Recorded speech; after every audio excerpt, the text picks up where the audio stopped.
वालेकुम मेरी YouTube family, कैसे हैं आप सब। हम सब ठीक हैं अल्हम्दुलिल्लाह। तो जी आज हम बात करेंगे टाइटैनिक पे। आइए शुरू करते हैं अपना आज का व्लॉग। तो जी आप एंड तक रहिएगा मेरे साथ। अगर आपने मेरे चैनल को सब्सक्राइब नहीं किया तो चैनल को सब्सक्राइब कर लें। आज मैंने जाना था अपनी अम्मी के घर, तो मैंने कहा कि चलें जो रास्ते का व्यू है वो भी मैं आपके साथ शेयर करती हूँ और कुछ बातें भी करते हैं। तो इससे पहले जहाँ पे मैं रहती थी वहाँ से जब मेरी अम्मी के घर जाते थे तो वो रास्ता जो है वो रोड था, काफ़ी बड़ा रोड था और फुल ट्रैफिक होती थी और काफ़ी ज़्यादा रश होता था। लेकिन अभी हम दूसरी जगह शिफ्ट हुए हैं, तो यहाँ से जो रास्ता मेरी अम्मी के घर की तरफ जाता है वो है बीच का रास्ता है, यानी कि साइडों पे जो है फसलें हैं। कहीं कहीं पे रिहाइश भी आपको नज़र आएगी, कहीं पे कुछ चंद मकान होंगे जहाँ पे लोग रिहाइश पजीर हैं और बाकी जो है ये सारी फसलें ही हैं और बिल्कुल सुनसान रास्ता है, यहाँ पे कोई भी नहीं होता ना। तो मैंने कहा कि चले मैं यहाँ पे कोई है तो नहीं, तो मैं इसी मौके का फ़ायदा उठाते हुए यहाँ से कुछ क्लिप भी रिकॉर्ड कर लेती हूँ। तो ये फ़सलों की क्लिप मुझे तो बहुत अच्छी लगती हैं। फसलें, हरियाली जो है, सब्ज़ा, मैं आपको पहले भी शायद अपने किसी ब्लॉग में बता चुकी हूँ कि मुझे सब्ज़ा हरियाली बहुत ज़्यादा पसंद है। ये जो व्यू होते हैं गांव के, ये मुझे बहुत अच्छे लगते हैं। और इस इलाके में ज़्यादातर लोगों ने चावल की फ़सल काश्त की हुई है, जिसको काश्तकारी के जो ज़बान है उसमें धान की फ़सल भी कहते हैं। तो ये सारी जो है धान की फसलें हैं, इस साइड पे ज़्यादा आपको नज़र आएंगी। और इसके अलावा आपको यहाँ पे छोटी छोटी गत्ते की फैक्ट्रियाँ भी नज़र आएंगी। ये जो खाली जगह हैं यहाँ पे कुछ लोगों ने गत्ते की फैक्ट्रियाँ लगाई हैं, लेकिन वो फैक्ट्रियाँ कुछ बहुत ज़्यादा बड़ी नहीं होती, कुछ मशीनें होती हैं और बाकी जो है गत्ता वगैरह वहाँ पे बनता है और उन्होंने बाहर सूखने के लिए डाला होता है इस धूप में। तो आप देखिएगा, आपको आगे वो भी नज़र आएगा। और इसके अलावा इस रास्ते में जो है ज़्यादा खाई खड्डियों वाला भी रास्ता है, जो बिल्कुल वीरान और जगह पड़ी होती है कि वो ज़ेरे काश्त भी नहीं होती और ऐसे बिल्कुल खाली पड़ी होती है, खाई या खड्डे होते हैं उस जगह पे, तो वो भी इस साइड पे नज़र आएंगे। तो ये रास्ता जो है थोड़ा ख़तरनाक भी है क्योंकि सुनसान रास्ता होता है। तो अल्लाह पाक अपनी हिफाजत में रखे सबको, लेकिन इस रास्ते पे अक्सर जो है दिन के टाइम भी हादसात हो जाते हैं। तो खैर जी, मैं तो सारे रास्ते में दुरूद पाक पढ़ती रहती हूँ और आयतल कुर्सी पढ़ती रहती हूँ और अल्लाह पाक की हिफाजत होती है हमारे साथ। अल्लाह पाक सबको अपनी हिफाजत में रखे। और अभी जब हम जा रहे हैं तो रास्ते में कहीं कहीं आपको कुछ जानवर भी नज़र आएंगे और कुछ लोगों ने कहीं कहीं पर रिहाइश भी की हुई है। रिहाइश भी है लेकिन वो चंद ही मकान है, कोई ज़्यादा रिहाइश नहीं है यहाँ पे। कुछ चंद मकान कहीं कहीं पे आपको नज़र आएंगे, लेकिन जो मेरी तरह इन व्यू के शौकीन हैं तो आप लोग ये देखिएगा तो इंशाल्लाह आपको बहुत अच्छा लगेगा। अच्छा जी, ब्लॉग के स्टार्ट में मैंने आपसे कहा था कि आज हम बात करेंगे टाइटैनिक पे। टाइटैनिक का वाक़या काफ़ी पुराना है, तकरीबन 100 साल से भी ज़्यादा साल हो चुके हैं इस वाक़े को। मेरे ख़्याल से 108 साल पहले का ये वाक़या है और काफ़ी लोग इस वाक़े के बारे में जानते भी होंगे और शायद कुछ लोग ऐसे भी हों जो इस वाक़े के बारे में नहीं जानते। तो ये काफ़ी पुराना वाक़या है और इसी टॉपिक पे मुझे बात करने का क्यों ख्याल आया। कल मैं मोबाइल यूज़ कर रही थी तो स्क्रॉलिंग करते करते वो जो टाइटन अफदोस थी, जिसमें कुछ अफराद टाइटैनिक को देखने के लिए समंदर की तह में गए थे, तो उसकी तस्वीर मेरे सामने आई और साथ में कुछ तहरीर भी लिखी हुई थी। तो तब ये सारा जो वाक़या है मेरे माइंड में आया और मैंने कहा कि मैं अपनी वाईटी फैमिली के साथ भी इसको शेयर करूँगी कि इस वाक़े से हमने क्या इबरत हासिल की, क्या सबक मिला हमें इस वाक़े से और ये वाक़या क्यों पेश आया। तो आज हम इसी टॉपिक पे बात करेंगे। तो आज के इस व्लॉग में टाइटैनिक के बारे में बात करेंगे, मतलब इसकी तारीख़, इसकी तैयारी, सफ़र की तफसील, हादसे के असबाब, बचाव की कोशिश और बाद में की जाने वाली तहकीकात पर बात करेंगे। साथ ही हम सकाफ़ती असरात और उसकी कहानी, मतलब ये गैर मुतवक्का यानी जिसकी तवक्को ही नहीं थी और इससे जो नुकसानात हुए हैं दुनिया के लिए, एक बहुत ही तलख याद के तौर पर बाकी है। तो 14 अप्रैल 1912 की रात टाइटैनिक एक आइसबर्ग से टकराकर डूब गया और इस हादसे में तकरीबन 1500 अफराद हलाक हुए। टाइटैनिक की तामीर जो थी मेरे ख़्याल से 20वीं सदी के शुरू में हुई थी और इसकी तामीर वाइट स्टार लाइन कंपनी ने की थी और 31 मार्च 1909 को एयरलाइन में इसकी बुनियाद रखी गई और इसकी तैयारी तकरीबन 3 सालों में मुकम्मल हुई और टाइटैनिक का डिज़ाइन ख़ास तौर पर उस वक़्त के सबसे ज़्यादा मुसाफिर बरातर जहाज़ों में से एक होने के लिए किया गया था। इसका कुल वज़न तकरीबन 52 टन था और इसकी लंबाई 882 फुट थी। इस जहाज़ में 9 मंजिलें और 20 लाइफ बोट्स थी, लेकिन इन बोट्स की तादाद जो थी वो कम थी टाइटैनिक में मौजूद तमाम मुसाफिरों के लिए, जो कि बाद में इस हादसे की वजूहात में से एक बनी। टाइटैनिक एक फ्लोइंग होटल था जिसमें 3 मुख्तलिफ तबकों के मुसाफिर मौजूद थे। फ़र्स्ट क्लास में दुनिया के अमीर तरीन अफराद शामिल थे। लोगों के लिए ख़ास लग्जरी कमरे, ड्राइंग हॉल, जिम्स और यहाँ तक कि एक स्विमिंग पूल भी मौजूद था। सेकंड क्लास के मुसाफिर थे, मुतवसत तबके से ताल्लुक़ रखते थे, उनके लिए फ़र्स्ट क्लास के मुकाबले में कम सहूलतें थीं, लेकिन फिर भी मुसाफिर के लिए ये सहूलतें काबिल कबूल थीं। और एक थी थर्ड क्लास, इसमें ज़्यादातर मज़दूर, किसान और यूरोप से अमेरिका जाने वाले थे, एक बेहतरीन मुस्तकबिल की तलाश में थे। और इन बेचारों के लिए सहूलतें भी बहुत महदूद थीं और इनका ज़्यादातर वक्त तंग और गैर आरामदा कमरों में गुजरता था।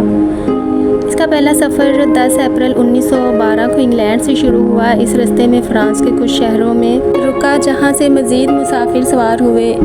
इस सफ़र का मकसद न्यूयॉर्क, अमेरिका पहुंचना था, जो इसकी आखिरी मंजिल थी। इसमें कुल 12,200 अफराद सवार थे। इस वक्त ये जहाज़ जो था तहकीकी तौर पर बहुत जदीद था। 14 अप्रैल 1912 की रात टाइटैनिक अपनी मंजिल की तरफ बढ़ा।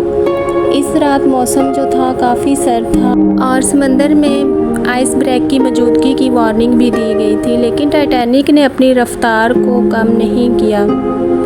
रात तकरीबन 11:40 पर जहाज़ के इंतज़ामिया ने सामने एक आइस ब्रेक को देखा तो फ़ौरन उसे जहाज़ को मोड़ने की कोशिश की, लेकिन बहुत देर हो चुकी थी। इस आइस ब्रेक ने जहाज़ के दाएं हिस्से को नुकसान पहुंचाया और 5 वाटर टाइट कंपार्टमेंट्स में पानी भरना शुरू हो गया। इससे क्या हुआ कि जहाज़ जो था वो डूबना शुरू हो गया। पानी तेज़ी से जहाज़ में दाखिल हो रहा था, इससे जहाज़ डूबता गया और तकरीबन 2 घंटे 40 मिनट बाद 15 अप्रैल की सुबह 2:20 पर टाइटैनिक समंदर की तह में चला गया था। हादसे के बाद सबसे बड़ा मसला लाइफ बोट्स की कमी थी। टाइटैनिक में मौजूद लाइफ बोट्स की तादाद मुसाफिरों के लिए बहुत कम थी।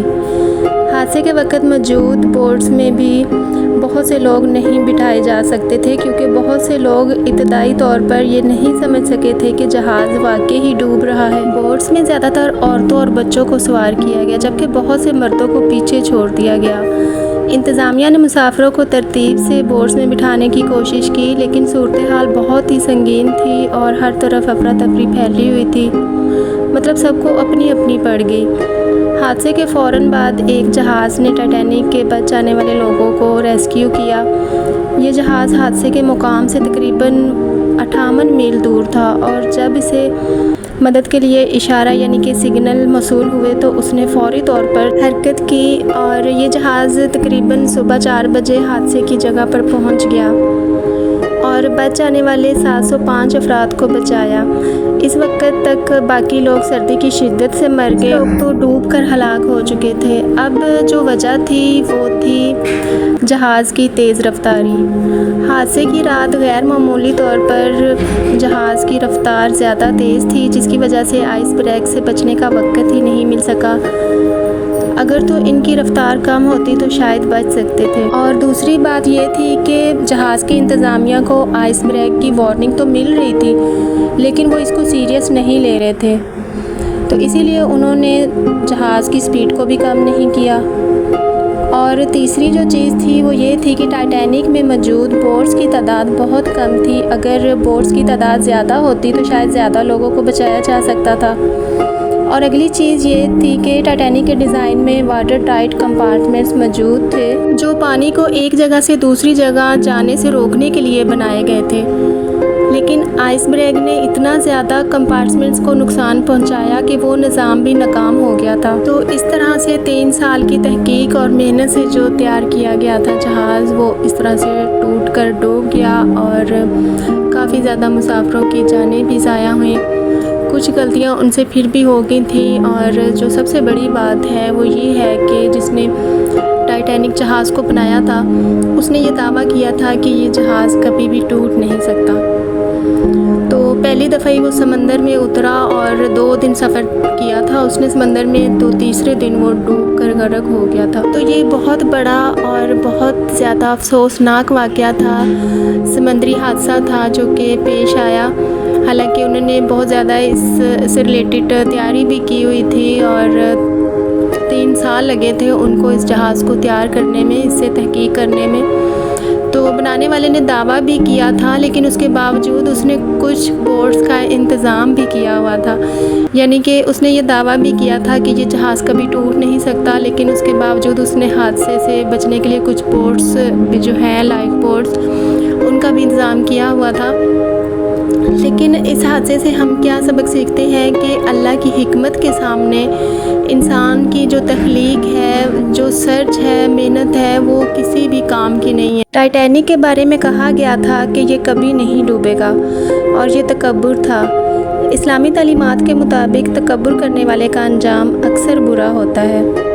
अल्लाह गुरूर को पसंद नहीं करता और इस हादसे से हमें आजिज़ी सीखनी चाहिए। तो जी ये तो टाइटैनिक के हवाले से कुछ बातें थी जो मैंने आपके साथ शेयर की। और फिर इसके बाद जो पिछले साल ही टाइटन जो समंदर की गहराइयों में एक हादसे का शिकार हुई, ये टाइटन अबदोस टाइटैनिक के मलबे को देखने के लिए भेजी गई थी। इस वाक़ये ने तो दुनिया भर में लोगों को हिला कर रख दिया था। टाइटन एक छोटी और जदीद अबदोस थी।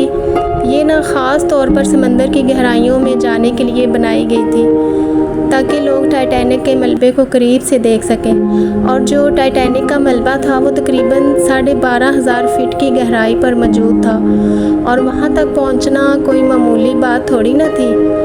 खैर उनका जो मेन मिशन था वो था टाइटन को बनाने का कि लोगों को टाइटैनिक की सैर कराई जाए। खैर जी ये बढ़े अपने सफ़र की तरफ। इस सफ़र में मारूफ पाकिस्तानी बिजनेसमैन शहज़ादा दाऊद और उनका बेटा सलमान दाऊद भी था, जिसकी उम्र तकरीबन कोई 18 या 19 साल थी। इनके अलावा 3 लोग और भी थे।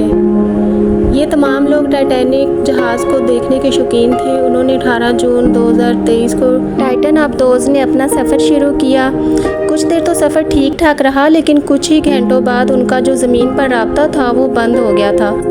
अबदोस को सिग्नल वसूल नहीं हो रहा था। ये एक इंतहाई ख़तरनाक सूरत हाल थी क्योंकि अबदोस में सिग्नल महदूद मकदार में मौजूद होती है। जब अबदोस का राब्ता ख़त्म हुआ तो फ़ौरी तौर पर एक बैनुल-अक़वामी रेस्क्यू ऑपरेशन शुरू किया गया। दुनिया भर से बहरी माहिरीन और जदीद आलात इस अबदोस को ढूंढने के लिए जमा किए गए। कई दिनों तक समंदर में अबदोस को तलाश किया गया, लेकिन बदकिस्मती से कोई कामयाबी न मिली। चंद दिन बाद ये खबर मिली कि टाइटन जो है समंदर की गहराइयों में दबाव की वजह से तबाह हो गई थी। अबदोस में मौजूद 5 अफराद हलाक हो गए। जब ये खबर फैली तो दुनिया के तमाम तर लोग अफसरदा हो गए, ख़ास तौर पर पाकिस्तान में, जहां शहज़ादा दाऊद और उनके बेटे की मौत पर बहुत दुख का इजहार किया गया। इस हादसे से हमने क्या सीखा? टाइटन अबदोस का सफ़र एक अलमनाक याद बन चुका है जो हमें ये सिखाता है कि कुदरत के जो राज हैं इन्हें देखना दिलकश हो सकता है और इंतहाई ख़तरनाक भी। खैर इस हादसे ने दुनिया भर में लोगों को अफसरदा किया और ये था टाइटन अबदोस का अलमिया जिसने पूरी दुनिया को हिला कर रख दिया था। इन दोनों हादसों से हमें कई अहम सबक और इबरतें हासिल होती हैं। इंसानी तहकीक है जो वो चाहे जितनी भी मजबूत क्यों ना हो, लेकिन अल्लाह ताला की ताकत के सामने कुछ नहीं है। टाइटैनिक को नाकाबिले गर्क कहा गया, लेकिन ये अल्लाह की कुदरत के सामने बेबस हो गया। ये हमें याद दिलाता है कि इंसान चाहे जितनी भी तरक्की कर ले, कुदरत के कवानीन के सामने कुछ भी नहीं है। इन हादसों ने सबक सिखाया कि इंसान को अपनी ताकत और कामयाबियों पर कभी गरूर नहीं करना चाहिए, बल्कि हमेशा अल्लाह की रज़ा के सामने झुकना चाहिए। और ये भी सबक मिलता है कि मौत किसी भी वक्त आ सकती है। और यहाँ पे मैं आपको एक हदीस सुनाना चाहूँगी। नबी करीम सल्लल्लाहु अलैहि वसल्लम ने चंद खतूत खींचे और फरमाया कि ये उम्मीद है और ये मौत है। इंसान इसी हालत में रहता है कि करीब वाला ख़त यानी मौत इस तक पहुंच जाता है। हमें हर वक्त आखिरत की तैयारी में रहना चाहिए। अब इन्हें ही देख लें, इन्होंने टाइटन अबदोस की जो टिकट ख़रीदी थी वो एक टिकट $2500 की थी, यानी कि वो पाकिस्तानी 7 करोड़ रुपया बनता है, और 2 टिकट 14 करोड़ रुपए में इन्होंने ख़रीदी थी। लेकिन उनको ये नहीं पता था कि वो अपनी मौत की टिकट ख़रीद रहे हैं, और वो इस बात से गाफिल थे। और इस्लाम में एहतियाती तदाबीर और दुआ की बहुत अहमियत है। हमें हर काम से पहले एहतियात और अल्लाह पर भरोसा करना चाहिए। खैर, इन हादसों में जो लोग अपने प्यारों को खो बैठे हैं उनके लिए ये एक बड़ी आजमाइश थी। इस्लाम हमें सब्र करने और अल्लाह की रज़ा पर राज़ी रहने की तालीम देता है। ज़िंदगी बहुत मुख्तसर और नापायदार है। हमें हर लम्हा अल्लाह की याद में गुजारना चाहिए और आखिरत की तैयारी करनी चाहिए। ऐसे हादसात हमें आखिरत की याद दिलाते हैं। एक दिन हमें अल्लाह के सामने हाजिर होना है। दुनिया की कामयाबी और माल और दौलत कुछ नहीं है। असल कामयाबी वो है जो आखिरत में हो। इन वाक़यात से हमें सबक मिलता है कि हम अपनी ज़िंदगी में अल्लाह की मर्ज़ी को समझें, तकब्बुर से बचें, आजिज़ी इख्तियार करें, और हमेशा याद रखें कि दुनिया फ़ानी है और हमेशा अपनी आखिरत के लिए तैयार रहना चाहिए। तो जी, ये तो था टाइटैनिक का वाक़या और टाइटन अबदोस का। टाइटन अबदोस की कल पिक्चर देखी तो मुझे ये सारा वाक़या जो है याद आ रहा था। खैर, टाइटैनिक का वाक़या तो मैंने पहले भी सारा सुना हुआ था, सारा पता था इस वाक़े का, लेकिन इस वाक़े से हमने सीखा क्या, ये कल से मेरे माइंड में बातें चल रही थी, तो मैंने कहा कि मैं अपनी वाईटी फैमिली के साथ भी शेयर करूं। तो जी, इस तरह के जो वाक़यात हैं हमें इनसे कुछ सबक हासिल करना चाहिए, कुछ इबरत हासिल करनी चाहिए। अल्लाह ताला भी ये वाक़यात इंसान को समझाने और सिखाने के लिए करते हैं, लेकिन इंसान है जो समझते नहीं हैं। चले जी, खैर, अल्लाह पाक सबको हिदायत दे और इस्लाम की राह पर चलने की तौफ़ीक दे, और अपनी ज़िंदगी जो है वो इस्लाम के तौर तरीक़ों से गुजारने की तौफ़ीक दे। मेरे समेत अल्लाह पाक सबको हिदायत दे। तो चले जी, खैर, ये तो थी कुछ इस्लाम के टॉपिक पे भी बात होगी, और आपको मैंने बहुत ही खूबसूरत हदीस भी सुनाई, और इसके अलावा मैंने टाइटैनिक और टाइटन अबदोस का वाक़या भी जितना मैंने पढ़ा था, जितना मैं जानती थी इस बारे में, वो भी मैंने आपके साथ शेयर किया। और इसके बदले में जो सबक हमने हासिल किया, जो मेरे माइंड में बातें आ रही थी इन दोनों वाक़यों के बाद, वो भी मैंने आपके साथ शेयर की कि हमें इन दोनों वाक़यों से क्या सीखना और समझना चाहिए। तो जो मैंने सीखा या समझा या जो मैं जानती थी वो मैंने आपके साथ शेयर करने की कोशिश की है। और हमें हमेशा दुआ भी करते रहना चाहिए, अपने लिए भी और सब के लिए दुआ करनी चाहिए। इस्लाम में दुआ को भी बहुत अहमियत दी गई है। अल्लाह ताला को दुआ करना, अल्लाह से मांगना अल्लाह ताला को बहुत पसंद है, और हमें हमेशा जो है दुआ करते रहना चाहिए। दुआ के टॉपिक पे भी मैं इंशाल्लाह कभी व्लॉग बनाऊंगी और इससे रिलेटेड कोई वाक़या भी आपके साथ इंशाल्लाह ज़रूर बयान करूंगी। तो चले जी, खैर, ये हमारे गांव के खूबसूरत से व्यू हैं, ये आप देख लें। हम गए हुए थे मेरी अम्मी की तरफ, मैं और मेरे हस्बैंड मेरी अम्मी की तरफ गए हुए थे। मेरी अम्मी की तबीयत कुछ दिनों से ठीक नहीं थी, तो हमने कहा कि चले हम मिलकर आते हैं। तो 3-4 घंटे हम वहाँ पर रुके हैं, और इसके बाद अभी हम वापस आ रहे हैं, और हम अपने गांव के करीब ही पहुँच चुके हैं। तो ये हमारे गांव के करीब के जो व्यू हैं ये आप देख रहे हैं, बहुत ही खूबसूरत से व्यू हैं। यहाँ पर काफ़ी दरख्त भी हैं, और यहाँ पर जो है माल्टे का बाग भी है। ये देखें, ये माल्टे का बाग है। तो जी, आप ये हमारे गांव के खूबसूरत से व्यू देखें, जहाँ पे हरियाली है, सब्ज़ा है,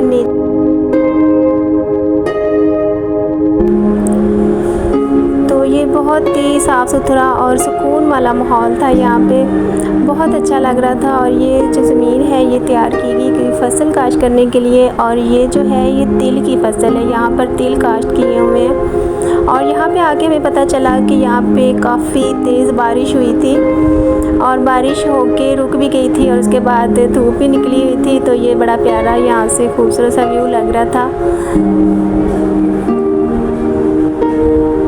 तो चलिए जी, खैर, अभी बातें करते करते हम अपने घर के करीब पहुंच गए हैं। तो चलिए, इसी के साथ आज का व्लॉग इधर ही ख़त्म करते हैं, और मिलते हैं कल एक नए व्लॉग के साथ। और अगर आपको मेरा आज का व्लॉग पसंद आया हो तो वीडियो को लाइक और शेयर कर दें, और मुझे कमेंट करके भी लाजमी बताइएगा।